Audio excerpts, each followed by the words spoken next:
প্রতিরোধ গোষ্ঠী হিজবুল্লাহ জানিয়েছে, উত্তর ইসরায়েলের মেরন পর্বতে একটি প্রতিশোধমূলক হামলায় বেশ কয়েকটি রকেটের ব্যারেজ নিক্ষেপ করেছে তারা। গোষ্ঠীটি বলেছে যে একদিন আগে উত্তর পূর্ব লেবাননে আইডিএফের হামলায় বিমান প্রতিরক্ষা ইউনিটের সদস্যকে হত্যার প্রতিক্রিয়া হিসেবে তারা হামলাটি চালিয়েছে।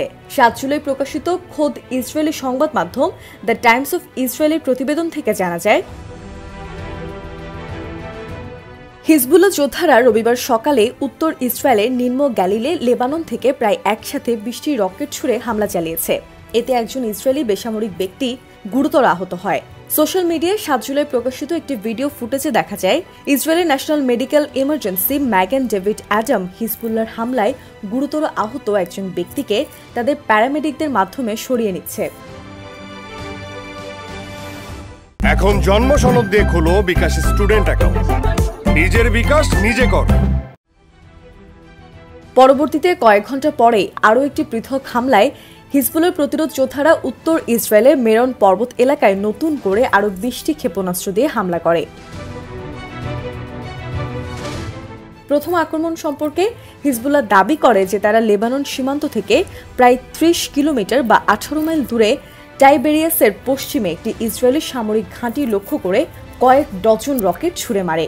এ সময় লেবানন সীমান্ত থেকে প্রায় ৩৫ কিলোমিটার দূরে অবস্থিত বসতি এসদে ইলান পর্যন্ত রকেট সাইরেন বাজতে শোনা গেছে।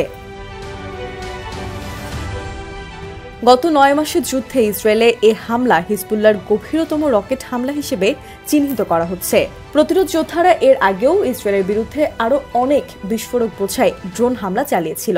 যদিও আইডিএফ সেনারা দাবি করেছে যে প্রতিরোধ বাহিনীর ছোড়া ২০টি রকেটের ব্যারেজের কয়েকটিকে তাদের বিমান প্রতিরক্ষা বাহিনী বাধা দিয়েছে। আইডিএফ জানায়, কয়েক ঘন্টা পরে প্রায় ২০টি রকেটের একটি ব্যারেজ মাউন্ট মেরন এলাকায় নিক্ষেপ করা হয়। হিজবুল্লাহর যোদ্ধারা পাহাড়ের উপরে একটি স্পর্শকাতর ইসরায়েলি এয়ার ট্রাফিক কন্ট্রোল ঘাঁটি লক্ষ্য করে কয়েক ডজন রকেট নিক্ষেপ করার দাবি জানিয়ে হামলার দায় স্বীকার করছে।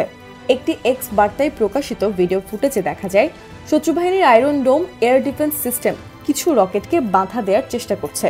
অন্যদিকে বেশ কয়েকটি রকেট পাহাড়ে সফলভাবে আঘাত হেনেছে। এ সময় বেইত জান সহ পাহাড়ের আশেপাশের বেশ কয়েকটি শহরে সাইরেন বেজে ওঠে। চলমান যুদ্ধের মধ্যে হিজবুল্লাহ বেশ কয়েকবার লেবানন সীমান্ত থেকে প্রায় ৮ কিলোমিটার দূরে অবস্থিত মেরন পাহাড় লক্ষ্য করে রকেটের বড় ব্যারেজ দিয়ে আক্রমণ চালিয়েছে। পাশাপাশি শত্রুবাহিনীর এয়ার ট্রাফিক কন্ট্রোল বেসে গাইডেড ক্ষেপণাস্ত্র নিক্ষেপ করেছে। ইসরায়েলি মিডিয়া স্বীকার করে নিয়েছে যে সীমান্তে সংঘর্ষের ফলে এ পর্যন্ত তাদের ১০ জন বেসামরিক নাগরিকের মৃত্যু হয়েছে, সেই সাথে ১৬ জন আইডিএফ সেনার মৃত্যু হয়েছে। গত ৮ অক্টোবর থেকে হিজবুল্লাহর নেতৃত্বে প্রতিরোধ যোদ্ধারা প্রায় প্রতিদিনই সীমান্তে ইসরায়েলি সামরিক ঘাঁটিগুলোকে লক্ষ্য করে আক্রমণ চালিয়ে যাচ্ছে। গাজা উপত্যকায় অটল ফিলিস্তিনি জনগণ এবং তাদের সাহসী প্রতিরোধের সমর্থনে জায়নবাদী শত্রুদের নাস্তানাবুদ করছে বিস্ফোরক, রকেট ব্যারেজ এবং তাদের সমর কৌশলী দক্ষতায়। উড়িয়ে দিচ্ছে একের পর এক শত্রু ঘাঁটি, পুড়িয়ে ছাই করে দিচ্ছে জায়নবাদী রাষ্ট্রের আগ্রাসী স্বপ্নকে। যতক্ষণ গাজায় শত্রুরা তাদের গণহত্যামূলক আগ্রাসন চালিয়ে যাবে, ততক্ষণ পর্যন্ত প্রাণপণ লড়াই চালিয়ে যাবে বলে প্রতিশ্রুতি দিয়েছে ফিলিস্তিনের মুক্তিকামী প্রতিরোধ যোদ্ধারা।